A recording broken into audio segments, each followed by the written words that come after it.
হ্যাঁ বোন বল, কি হয়েছে?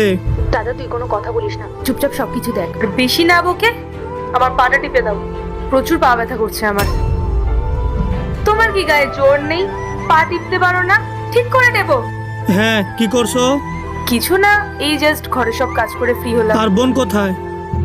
পূজা পূজা তো ঘরে রেস্ট করছে। বোনের তো শরীর খারাপ ছিল, ওর শরীর এখন ঠিক আছে? আরে হ্যাঁ বাবা, পূজার শরীর একদম ঠিক আছে। বেরিয়ে যাও এখান থেকে। তোমাকে তো আমি আমি কতটা চিন্তায় পড়ে গেছিলাম বলো তো। আর বাইরে গেলে তো বলে যেতে হয় বলো। আরে তুমি এখানে কি করছো?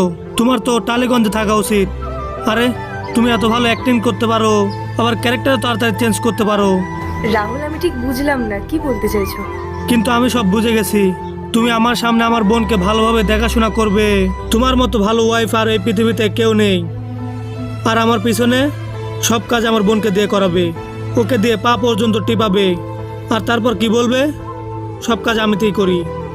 কিন্তু তার আগে তুমি যদি এই ছবিটাকে সুন্দর মনে করো তাহলে ভিডিওতে লাইক করে চ্যানেলটি সাবস্ক্রাইব করে দিও।